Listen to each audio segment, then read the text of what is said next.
రాజ్యాంగ నిర్మాత భారతరత్న డి బాబు సాహెబ్ అంబేద్కర్ 133వ జయంతి సందర్భంగా ప్రతి ఒక్కరూ అంబేద్కర్ ఆశయ సాధన కృషి చేయాలని చేవేళ్ల బీజేపీ పార్లమెంట్ అభ్యర్థి కొండా విశ్వేశ్వరరెడ్డి పేర్కొన్నారు. ఆదివారం రాజేంద్రనగర్ మండలంలో రాజేంద్రనగర్ మహనీయుల జయంతి ఉత్సవ కమిటీ ఏర్పాటు చేసిన అంబేద్కర్ జయంతి వేడుకల్లో కొండా విశ్వేశ్వరరెడ్డి ముఖ్య అతిథిగా హాజరై ఆయన విగ్రహానికి పూలమాలలు వేసి నివాళులర్పించారు. ఈ సందర్భంగా ఆయన మాట్లాడుతూ ప్రతి ఒక్కరూ అంబేద్కర్ ని స్ఫూర్తిగా తీసుకుని ముందుకు సాగాలన్నారు.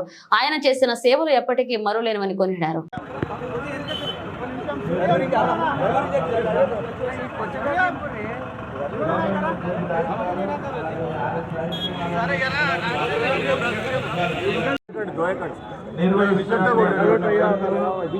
పాలు పంచుకున్నటువంటి ప్రతి ఒక్కరికి కూడా ధన్యవాదాలు తెలియజేస్తుంది.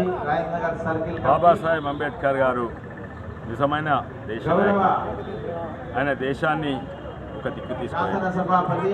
కానీ ఆయన గురించి చిన్నపిల్లల టెక్స్ట్ బుక్స్ కాన్స్టిట్యూషన్ గురించి ఉండదు.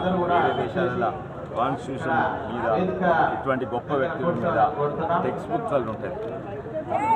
ఈయన చిన్న ఉన్నప్పుడు గట్లా ఎవరు అందరు తెలియదు, గటు దిక్కు చూపెడుతుండే ఆయన అంటే అటు దిక్కు కాదురా దేశానికే దిక్కు చూపెట్టిన మహానుభావుడు వీడని మన ఆయన చెప్తారు.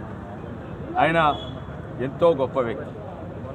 ఆసియా ఖండంలో అన్నిట్లో ఎక్కువ డిగ్రీలు సంపాదించిండ్రు. వారు అమెరికాలో చదివిండ్రు, మళ్ళీ ఇంగ్లాండ్లో చదివిండ్రు. వేరే నాయకులు కూడా నెహ్రూ గారు, గాంధీ గారు కూడా ఇంగ్లాండ్లో చదివారు.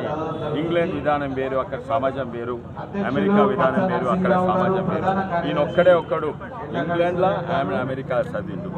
ఇక్కడ సైడ్ ఇంగ్లీష్లో అక్కడ పార్లమెంట్లో దొరలు ఉంటారు.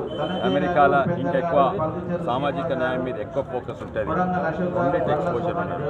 2 PhDలు ఉన్న నాయకుడు ప్రపంచంలో అప్పుడు ఏషియా ఖండంలోనే 2 PhDలు అంటే అంబేద్కర్ గారికి ఒక్కరే. గాంధీ గారికి లేవు PhDలు, నెహ్రూ గారికి లేవు. తర్వాత అందుకే ఉత్త అంబేద్కర్ అంటే సామాజిక న్యాయం, దాన్ని ఉంటేనే